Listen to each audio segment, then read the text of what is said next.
तो दोस्तों हमारी किस्मत एक तरह से ताले की तरह है। अगर इसको चाबी मिल जाए तो ये खुल भी जाती है, यानी कि आप इस ताले को इस्तेमाल भी कर सकते हो। इसी तरीके से हमारी किस्मत की चाबी ग्रहों के अकॉर्डिंग, यानी कि हमारी कुंडली में अगर ग्रह कुछ स्पेसिफिक जगह पे बैठे हों तो ये दर्शाती है कि अगर आपके जीवन में उन्नति का मार्ग है तो ये काम करने से आपको मार्ग मिलेगा। यानी कि इस तरह की चीज़ों का साथ करिए, इनकी सेवा करिए, ये काम करिए, तब आपको जीवन में उन्नति के रास्ते खुल जाएंगे।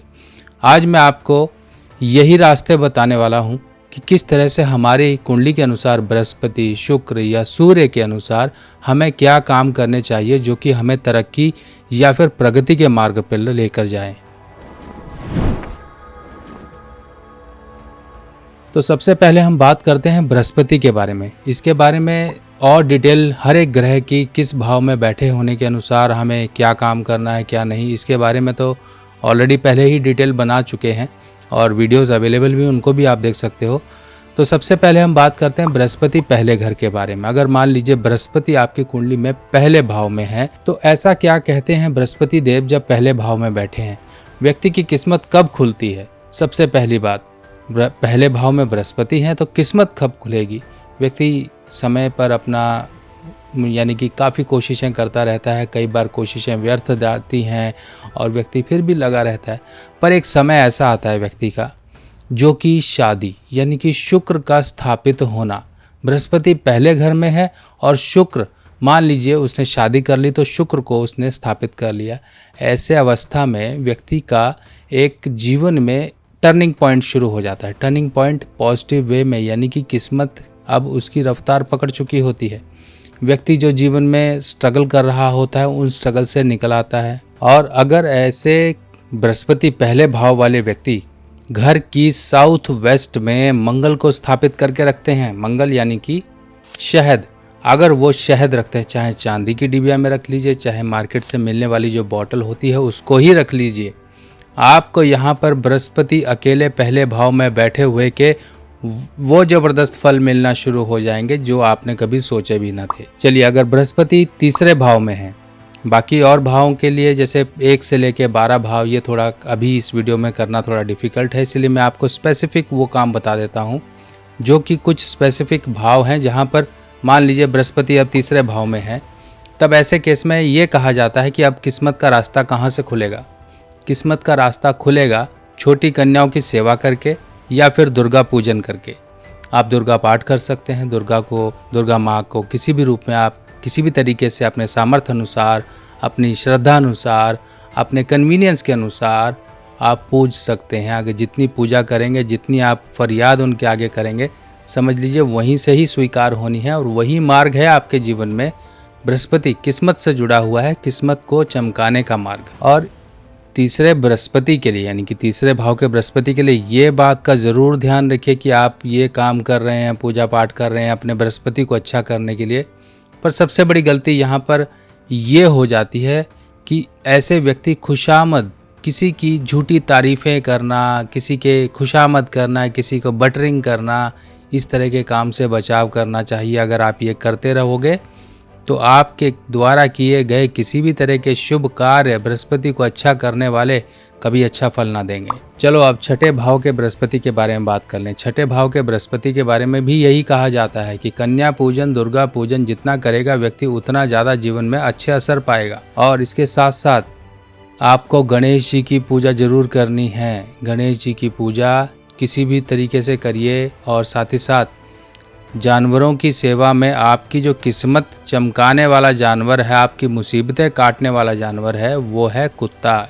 कुत्ते की सेवा करिए, जो आप दे सकते हो उसे देकर खुश रखिए। कुत्ते का भरण पोषण जो भी आप उसका केयर करोगे जितना, उतना ही आपके जीवन में किस्मत की वृद्धि होने के मार्ग खुल जाएंगे। सातवें भाव के बृहस्पति हैं अगर, तो सिंपल सा देखिए क्या होता है, व्यक्ति उल्टा चल पड़ता है। अब जब उल्टा चलेगा तो बृहस्पति महाराज के उल्टे ही फल मिलेंगे। सबसे पहली तो हिदायत ये दी जाती है, साधु सन्यासियों से दूर रहिए, यानी कि इनसे ज़्यादा लगाव मत करिए। आपके गुरु महाराज हैं, ठीक है, आपने रखे हुए, पर कई बार व्यक्ति अपने काम धाम छोड़कर साधु सन्यासियों के पीछे पड़ा होता है। साधु सन्यासियों को किसी चीज़ की ज़रूरत नहीं है, पहली चीज़ ये दिमाग में बिठा लीजिए। वो साधु सन्यास उन्होंने लिया ही है कि दुनिया त्याग दें, किसी के ऊपर आश्रित ना रहें। उनको किसी चीज़ की ज़रूरत नहीं है, उनको देने वाला है। आप उनके पीछे मत पड़िए, आप अपनी चीज़ें, अपने कर्म छोड़कर उनके पीछे पड़ जाओगे तो बृहस्पति वहीं आपके उल्टे असर देने शुरू कर देंगे। व्यक्ति अपनी मैरिड लाइफ को छोड़कर इन सब चीज़ों में पड़ जाता है तो असल में जीवन में फिर मुसीबतें ही आनी है, धन का नुकसान ही होना है, परेशान ही रहना है। शादी नहीं होगी या शादी होगी तो चलेगी नहीं। बहुत से दिक्कतें, परेशानियां यहाँ पे सब की सब आपकी किस्मत, आपके जो फाइनेंशियल प्रॉस्पेरिटी है, सब चीज़ों पर बुरे असर आने शुरू हो जाएंगे। चलिए अब सूर्य के बारे में समझ लेते हैं। सूर्य मान लीजिए आपकी कुंडली में चौथे भाव में है और आपको करियर में दिक्कतें आती हैं, करियर से लेके आप परेशान रहते हो, मान सम्मान में कहीं परेशानी है या फिर आपकी ओवरऑल हेल्थ में कहीं ना कहीं डिस्टर्बेंस है, तो आपकी ये करियर की परेशानियां, फाइनेंशियल सारी दिक्कतों को दूर करने का एकमात्र किस्मत से जुड़ा आपके ये उपाय बनता है कि जो भी ब्लाइंड्स हैं, नेत्रहीन हैं, इनको भोजन कराइए। बस आंख बंद कर कर इनको भोजन जहाँ भी मिले, कोई भी आपको नेत्रहीन मिलता है मार्केट से खरीदो, दुकान आसपास होती है, चाहे कुछ भी खाने का आप दे दीजिए, चाहे ब्रेड दे दीजिए, कुछ नहीं मिलता है, नमकीन, पाव भाजी, इस तरह की चीज़ें मिल जाती हैं, नहीं तो खाना पैक करवाइए, कुछ भी खाने में इनको दीजिए। और कभी मौका मिल जाए तो 4 नेत्रहीनों को घर बुला के एक बार बस खाना खिला देना, समझो वहीं से ही आपके पूर्व जन्मों के ऋण और इस जन्मों की परेशानियां सब दूर हो जाएंगी। सूर्य 7वें घर में है, तब ऐसे केस में काली गाय, वो भी बिना सींग वाली, वहीं से जुड़ी है आपकी किस्मत। जो भी प्रार्थना करनी है उसकी सेवा करते हुए करिए, देखिए आपकी प्रार्थनाएं स्वीकार हो जाएंगी। चलिए अब बात करते हैं शुक्र की। शुक्र अगर आपकी कुंडली में दूसरे भाव में है, तब इस केस में भी बिना सींग वाली गाय, चाहे सफ़ेद गाय हो, उसकी सेवा करिए। देखिए आपके जीवन में कष्ट, परेशानियां, फाइनेंशियल प्रॉब्लम या फिर किसी भी प्रकार से आपके शारीरिक दुर्बलताएं सब दूर होना शुरू होंगी। शुक्र के यहाँ पर प्रभाव गाय के द्वारा ही सही होंगे और वो भी बिना सींग वाली। लाल किताब की सभी सामग्री अब आप मेरी व्हाट्सएप कैटलॉग पर आसानी से देख सकते हैं और आप अपने एड्रेस पर मंगवा भी सकते हैं। अब शुक्र आपके तीसरे भाव में है, तब इस केस में क्या होगा? व्यक्ति इधर उधर भटकता रहता है, तरह तरह के काम करता रहता है, कहीं उपाय कर रहा है, कहीं कुछ कर रहा है, पर असल चीज़ तो उसके घर में है, यानी कि उसका जीवन साथी। अगर जीवन साथी का ही मान नहीं करेगा, फिर चाहे हजारों लाखों करोड़ों के उपाय कर ले, सब बेकार हैं, किसी काम के नहीं है। इसी तरीके से शुक्र तीसरे भाव में है तो ये समझ लीजिए कि स्वयं लक्ष्मी माँ आपके घर बैठी हुई हैं। उनका आदर सत्कार करिए, उन्हें जितना प्रेम, स्नेह और जितना उनको इम्पोर्टेंस दे सकते हैं उतना इम्पोर्टेंस दीजिए। रिश्ते बिगड़ गए हैं तो सुधारने की कोशिश करिए। ज़्यादातर रिश्ते हस्बैंड वाइफ के ईगो के कारण ही बिगड़ते हैं। अच्छा ऐसा बस इतने में काम खराब, फिर तो बातें छुपना शुरू हो जाती हैं, एक दूसरे से शेयर नहीं करते हैं, कहीं कोई दिक्कत, फिर ये धीरे धीरे कम्युनिकेशन गैप आपके शुक्र को ख़राब करेगा।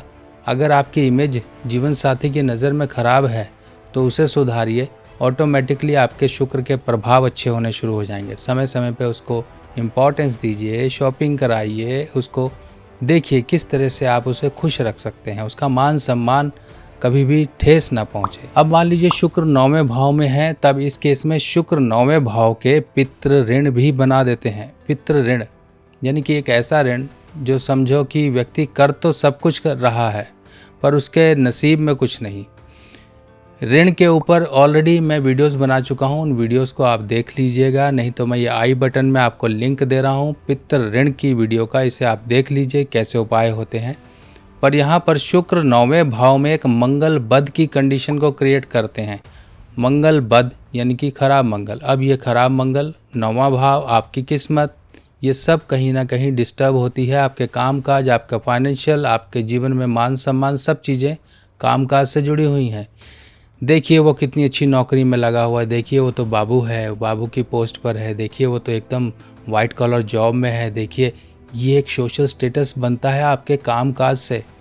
और आपका कामकाज ही खराब है तो आपको कोई वैल्यू नहीं मिलेगी। आप पढ़ाई लिखाई बहुत की आपने, पर कामकाज ज़ीरो, किसी काम का नहीं।